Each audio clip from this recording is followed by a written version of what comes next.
Alors, rebonjour tout le monde. J'espère que vous allez tous bien, vraiment. Alors, ici là, on va continuer avec la fête. La fête continue donc avec la résolution d'équations et d'inéquations. Et cette fois-ci, au numéro 5 de vos exercices que vous avez pour la semaine du 27 avril là, nous devrons donc résoudre cette inéquation suivante. Donc, x au carré moins 2x moins 8 inférieur ou égal à 3 moins 2x. Ok? Ce n'est pas spécifié quelle méthode nous allons utiliser, mais nous allons donc utiliser aussi bien la méthode algébrique que la méthode graphique. Commençons par la méthode algébrique. Donc, algébriquement.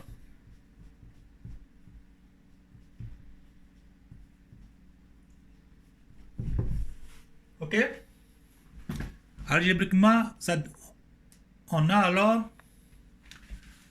On commence par les deux équations d'abord. Par l'équation x au carré moins 2x moins 8 inférieur ou égal à 3 moins 2x. Ok? Alors, on a moins 2x à gauche et moins 2x à droite. Donc déjà là, peu importe le symbole qui est là, que ce soit égalité ou bien inégalité. Si on a moins 2x et moins 2x, on peut les éliminer déjà là d'emblée. Allez.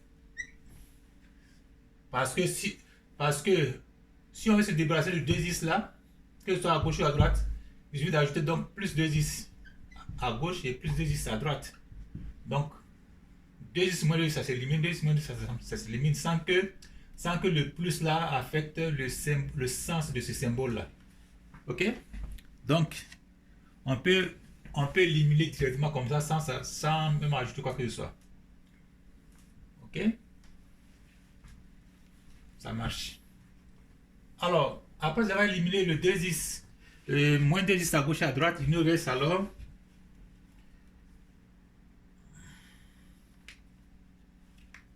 il va nous rester donc x au carré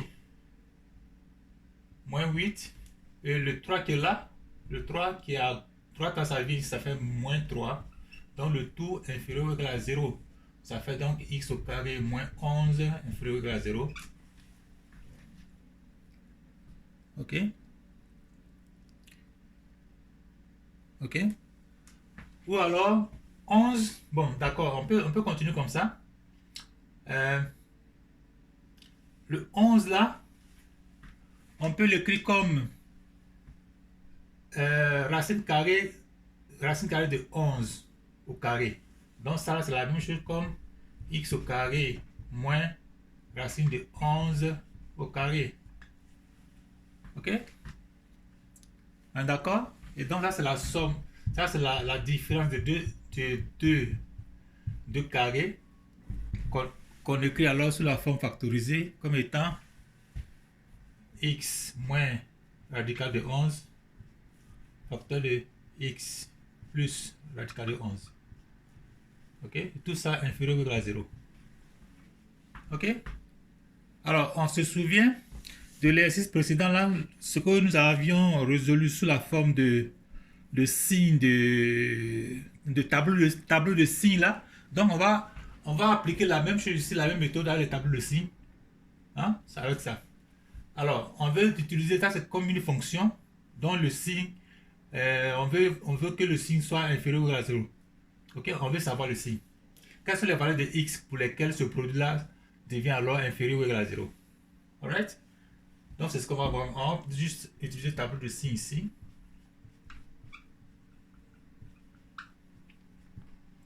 Tableau de signes. Ok? Le tableau de signes, il est là. Alors, donc, on se souvient du tableau de signes qu'on avait fait dans l'exercice précédent. Là, on va faire la même chose ici. Alors, on marque x. Et x plus radical de 11. Ensuite, x moins radical de 11. Ensuite, tout le produit, donc, et x moins plus radical de 11 facteur de x moins radical de 11. Ok? Voilà. Et là, donc, quand on a un produit comme ça, donc on sait déjà que les zéros, les éventuels zéros de tout ça, c'est le 1, 0 et ça, c'est un 0. Ok? Ça, c'est pas nouveau pour nous là. N'est-ce pas? Donc, voici les zéros qui sont là. Alors, ce produit-là, ça, c'est le 0. 1, 0, et puis là, c'est un 0. Tout ça, c'est un 0. Ok?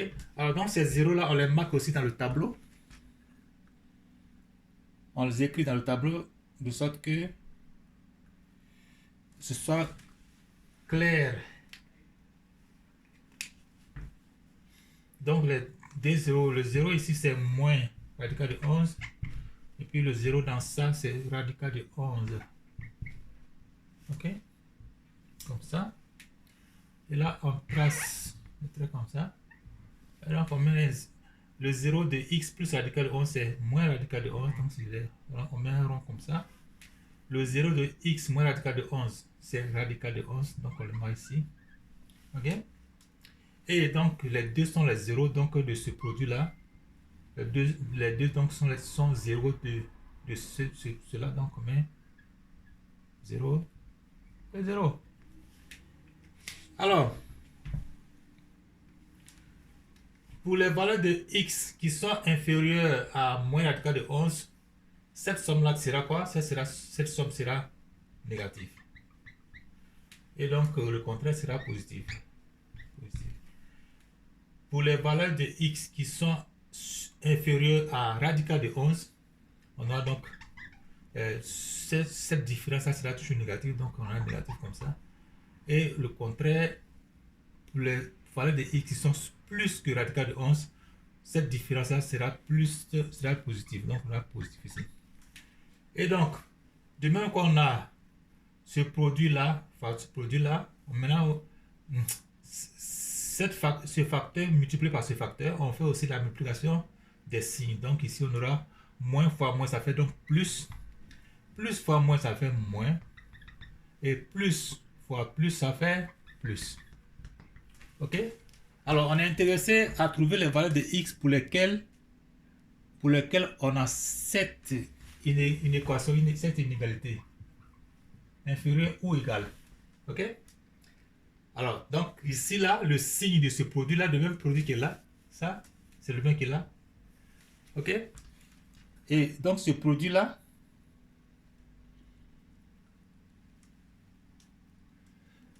le produit qu'on a vu tout à l'heure avec les inférieurs ou égales à 0, c'est le même produit qui est là. C'est son signe qui est là aussi. Son signe est plus dans cet intervalle-là. Il est négatif entre les 0. Et puis, il est positif ailleurs. Ok? Alors, donc, l'intervalle d'intérêt ici, ce qui nous intéresse, donc, c'est l'intervalle qui est là. C'est-à-dire entre les deux zéros. Et donc, c'est pourquoi nous allons donc conclure que si on doit trouver des valeurs de x, ok, qui vont satisfaire cette équation depuis le début là, jusqu'ici, c'est que selon donc notre tableau de signes, selon ce qu'on vient d'avoir ça, le tableau de signes vient de nous indiquer que ça là, ça nous indique que le tableau de signes là nous indique que nous sommes intéressés à cette partie là. Ok?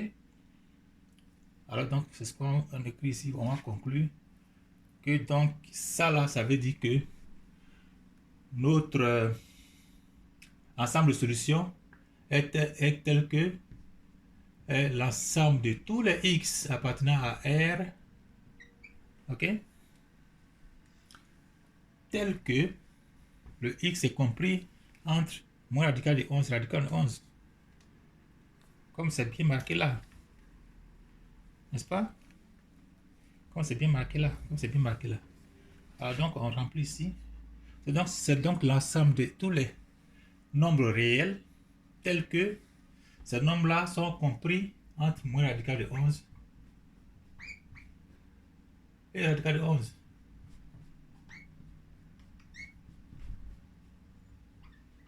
Ok? Et voilà. Donc, on a fini. Ça, c'était la résolution algébrique. Vous voyez, comme vous le voyez, depuis le début, là, on n'a pas changé on n'a pas essayé de résoudre avec l'égalité d'abord. On a maintenu le signe de notre inégalité depuis le début. Ok? Ouais. L'égalité au départ a été maintenue jusqu'à la fin. Voilà. Ouais, l'égalité maintenue, maintenue, maintenue, maintenue jusqu'à la fin. Et donc, notre tableau de signes nous indique facilement donc la réponse finale. Ok? Alors, si on a compris la méthode algébrique, nous allons procéder maintenant à la méthode graphique. Alors, la résolution algébrique de notre équation nous a donné cet ensemble de solutions, c'est-à-dire l'ensemble de tous les nombres réels tels que tous les nombres réels x, tels que x est compris entre moins radical de 11 et racine carrée de 11. Maintenant, nous allons résoudre la même équation graphiquement. Ok? Graphiquement. Alors, donc, considérons que l'expression de droite et de gauche est une fonction f, et puis celle de droite là est aussi une autre fonction. Ok? Donc, on veut voir où est-ce que le graphique de la première fonction est en dessous du graphique de la deuxième fonction. Donc, on veut savoir dans quel intervalle le graphique de la fonction f de x égale à x au carré moins 2x moins 11 est en dessous de celle de la fonction g de x. Ok? En dessous ou égal. En dessous ou égal. Donc, il y aura des points, au moins un point d'intersection. Ok? Donc, on dit soit donc f de x égale à x carré moins 2x moins 8. Ok? Et g de x, ok. D'abord, on considère pas à pas. Donc, on fait comme ça. Et puis, g de x égale à 3 moins 2x. Ok? Pour tracer g de x, ça c'est très simple. C'est une ligne droite. Ça, c'est une fonction affine. Donc, il suffit de prendre deux points. On peut déjà prendre ces deux points à côté. Donc, pour g, on peut déjà prendre... Pour g, on fait comme ça. On peut déjà prendre un tableau de valeurs. X et puis g de x. Ok? Alors, on prend deux points qui sont le plus faciles à prendre là. Donc, par exemple, si je prends x égale à 0, ça fait 3 moins 2 fois 0, ça fait 3 toujours. Donc, si x égale à 0, g de x égale à 3. Et là, si x égale à 1 par exemple, on a 2 fois 1, ça fait 2. Et 3 moins 2, ça fait 1. Donc, si x égale à 1, g de x égale à 1. Donc, nous avons les deux points qui sont là, qu'on peut facilement placer donc dans le graphique. Et là, juste à côté de nous, on a un graphique qui est là. On a un repère cartésien, déjà bien gradué, où on peut placer donc les points obtenus. Ça marche? Alors, si x égale à 0, si x égale à 0, y égale à 1, égale à 3, donc 0, 1, 2, 3. Le premier point là. Si x égale à 1, y égale à 1, donc si x égale à 1, y égale à 1, et là, on a deux points, ça suffit pour tracer une droite. Donc, allez, on peut donc relier ces points-là par une ligne droite. Voilà, ça c'est la ligne qui passe le mieux. Finalement, c'est cette ligne-là qui va placer là. Et voilà. Donc, voilà notre ligne droite. Notre fonction g de x. On va bien enlever les débris là. Comme ça.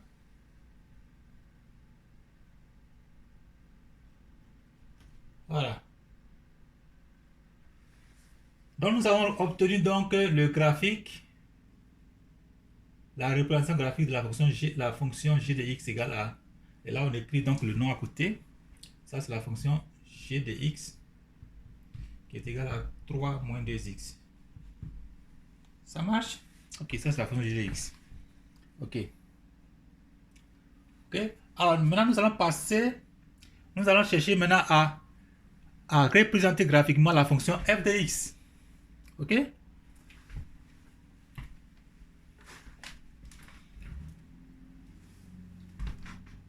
Donc on passe à la représentation de la fonction f de x.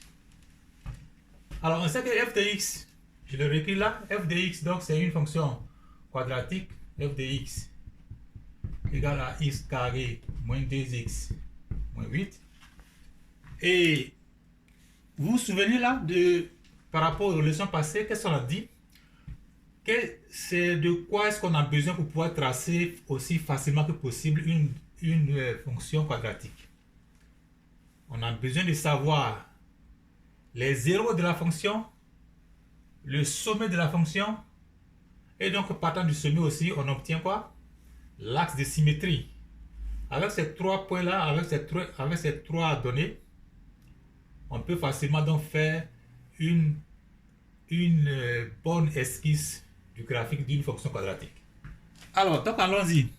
On va d'abord, donc d'une part, exprimer cette fonction-là sous sa forme canonique, de sorte à faire donc entrevoir le sommet de la courbe.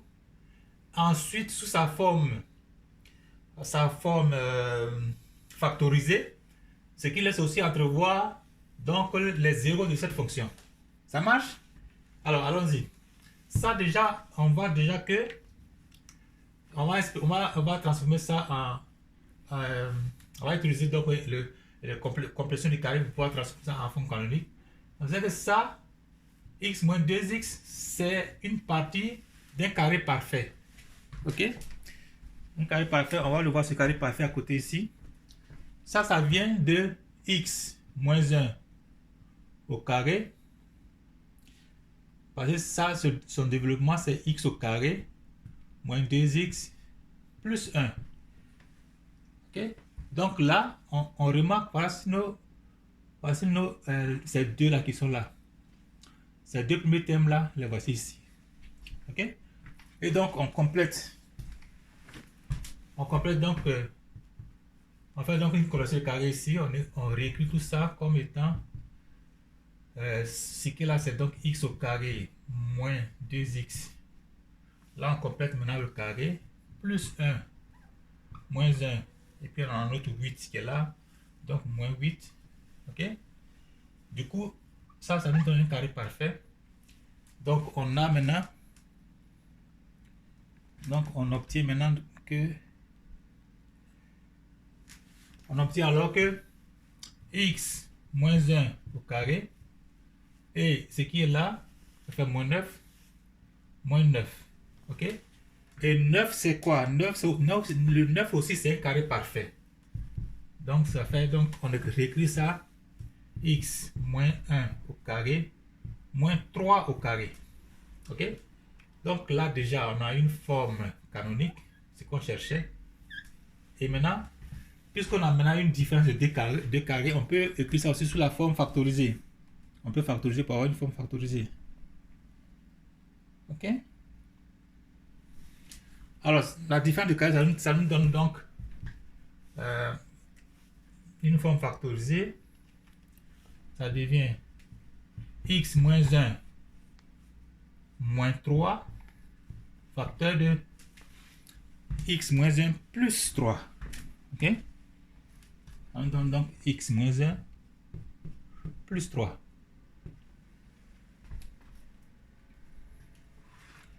Ok?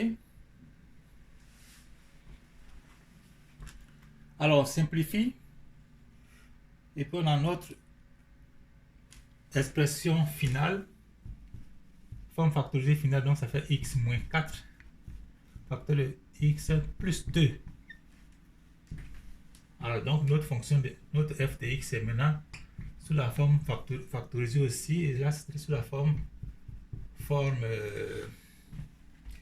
ça c'est sous la forme canonique. Ok, voilà donc la forme canonique ici, forme canonique et forme factorisée.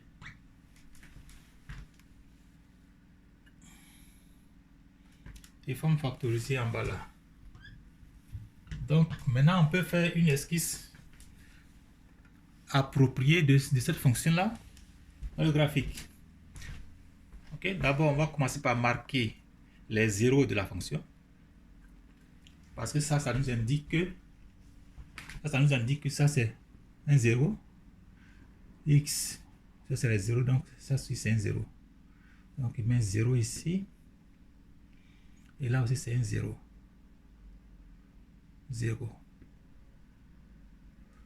Tout ça c'est un 0. Donc, alors on place donc ces 0 là dans le graphique, et puis on place le sommet aussi. Ici ça nous donne donc le sommet. Là ça nous donne un sommet h égale à 1, k égale à moins 9. Et partant de là aussi, on a donc l'axe de symétrie x égale à h égale à 1. Ok.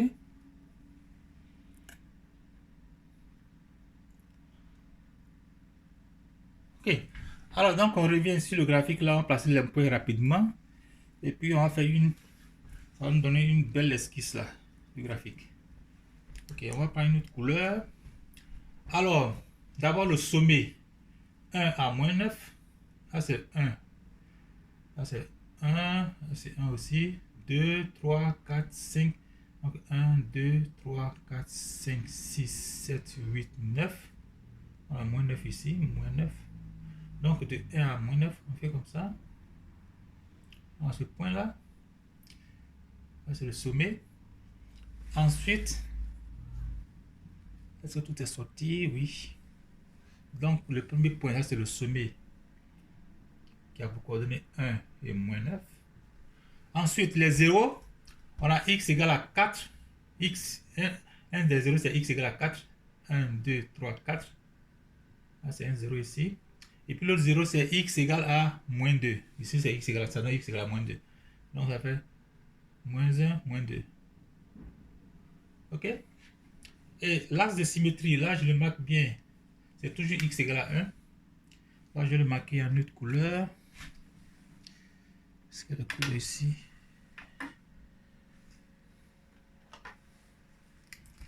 On va le marquer dans la couleur qui est là. Ok? Donc là c'est symétrie là. Là c'est x égale à h. C'est-à-dire x égale à 1. Donc l'axe de symétrie, j'ai marqué là x égale à 1. Ok? L'axe de symétrie qui est là. Ok? Alors donc déjà là on peut donc faire une esquisse du graphique. Ça passe au sommet là. Et puis ça monte.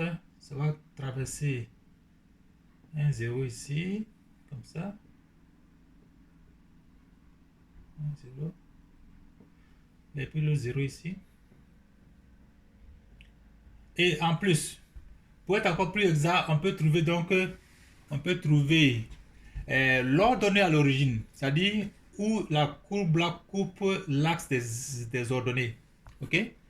Donc là, on peut le trouver de ce côté-là.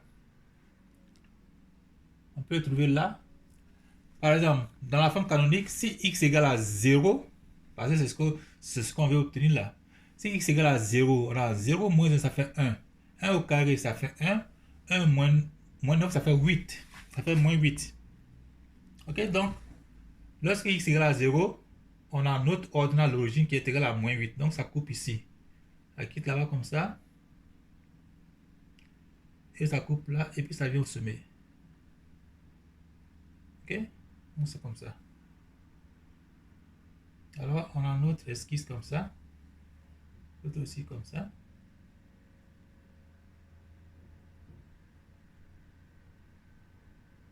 Ok. Et cette courbe là, ça continue comme ça. Et ça se coupe avec l'axe, avec la droite.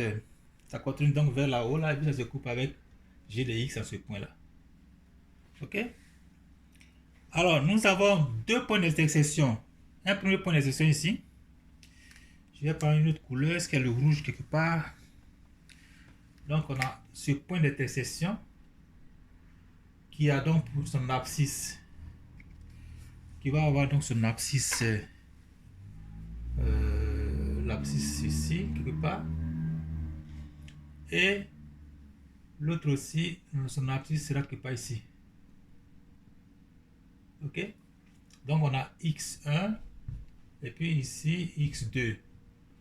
Et on sait déjà que ces x1 et x là sont donc ce qu'on a obtenu préalablement, c'est-à-dire radical de 11 et puis moins radical de 11. Ok? Mais de toute façon, dire que f de x est plus petit que, c'est-à-dire l'équation d'origine là, l'équation d'origine qui est là, ça veut dire partout dans le graphique, on veut voir c'est où ça que la fonction, le graphique de la fonction f est en dessous ou bien égal, ou alors intercepte le graphique de la fonction g. C'est ce que ça veut dire. Donc le graphique de la fonction g, là, on le prolonge là comme ça. Et donc la partie qui nous intéresse, c'est partout où la fonction f est en dessous ou bien égal. Donc ce point là, il est intéressant. En plus de ce point là, toutes ces parties là. Ok? Toute cette partie où la fonction est, le graphique de la fonction est en dessous du graphique. Donc le point d'intersection, il est important. Ok? Les points d'intersection sont importants. Et en plus des points d'intersection, toutes les parties qui sont en dessous. Vous voyez, là c'est le graphique de la fonction g. Et la fonction est en dessous. En dessous. Ok? Donc c'est cette partie-là.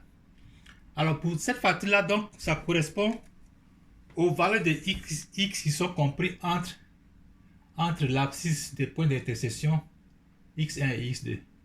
Donc ce sont ces parties-là qui nous intéressent. Ok? Et ces x1 et x2 là, on le sait, ce sont donc, si on veut le voir, si vous voulez, on peut le voir ici, on peut voir comment on sait que ce sont les mêmes valeurs de x1 égale à moins radical de 11 et x2 égale à radical de 11. On peut voir ça à côté là. Ok? Alors, on veut donc savoir quels sont ces points-là, x1 et x2, entre lesquels donc les valeurs de x qu'on cherche sont situées. Les valeurs de x qu'on cherche sont entre ces deux points-là. Mais quels sont ces deux axes-là? Ce sont les axes des points d'intersection, de ce point d'intersection et ce point d'intersection qui est là aussi, voici son abscisse qui est là. On veut savoir quels sont ces points-là. On veut savoir quelle est la valeur de x1 et x2. Ok? Alors, c'est ce qu'on va découvrir juste à côté là. On va résoudre l'équation f de x égale à g de x. Pourquoi on dit f de x égale à g de x? Parce que en ces points-là, les fonctions f de x et g de x sont égales. Tu vois? C'est pour ça qu'elles se coupent là. C'est parce qu'elles se coupent qu'on dit qu'elles sont égales. Ou alors c'est parce qu'elles ont la même valeur qu'elles se coupent. Elles se coupent parce qu'elles ont la même valeur. Alors, compris ça? C'est pour ça qu'on va poser l'équation f de x égale à g de x pour trouver donc les valeurs de x pour lesquelles les deux fonctions se coupent. Ok? Alors, on résout l'équation juste à côté là. On va donc poser f de x égale à g de x. Ok? Ça veut dire f de x, ça veut dire x carré moins 2x moins 8 égale à 3 moins 2x. Ok? Alors, comme on l'a dit là, la seule différence entre ce qu'on avait résolu à GDocument, c'est qu'ici, on a une égalité. Sinon, le reste, c'est la même chose. Donc, on a moins 2x ici, moins 2x ici. Donc, il nous reste x carré moins 8 égale à 3. Ou alors x carré égale donc à 11. Ou alors x égale à plus ou moins radical de 11. Ok? Ça veut dire que dans deux valeurs, on a x1 égale à moins moins racine de 11 et x2 égale la racine de 11. Donc, comme je l'avais dit, c'est x et x de là, c'est ici c'est moins racine de 11 et puis là c'est racine de 11. Ok? Alors, donc, notre ensemble solution, après la résolution graphique aussi, c'est la même chose comme l'ensemble solution obtenu par résolution algébrique. On a trouvé que les x qui sont donc intéressants là sont comprises entre moins radical de 11 et radical de 11. Donc on écrit, voilà, donc on écrit que l'ensemble solution qu'on cherchait, on écrit ici, donc l'ensemble solution est donc l'ensemble de tous les x appartenant à R, tous les nombres réels, tels que ces x sont compris entre moins radical de 11 et radical de 11. Ça marche? Ok. Si ça marche, donc on a fini ça. Je crois que c'était vraiment intéressant là. Ok. Et donc maintenant on va passer à l'exercice suivant. Ok. Donc ce qu'on a fait, résolution algébrique, résolution graphique, on a donc divisé les deux fonctions f de x et g de x. Et puis appliquer les stratégies pour pouvoir donc représenter ces deux fonctions là. D'abord pour j de x, c'est une fonction linéaire, donc on a juste fait un tableau de valeurs. On a juste fait un tableau de valeurs pour g de x là. Voilà ça, x et puis g de x. Et puis pour la fonction f, il fallait déterminer, il fallait l'écrire d'abord sous la forme factorisée, la forme canonique qui va laisser percevoir donc le sommet et puis l'axe de symétrie. Ok. Ensuite, continuer avec ça pour obtenir la forme factorisée qui laisse aussi entrevoir les zéros, de sorte que on pouvait facilement donc faire une esquisse et puis ensuite pour trouver les valeurs de x là qui sont donc intéressantes, c'est-à-dire parmi entre lesquelles la fonction est en dessous de la fonction g, on a trouvé que c'est la même chose qu'on a fait. Donc notre résultat à travers la résolution graphique est la même chose. Notre résultat là, ce résultat est le même que le résultat obtenu par la méthode algébrique qui est là. Ah, c'est la méthode algébrique. Ok? Alors, si on a compris, on va passer à autre chose.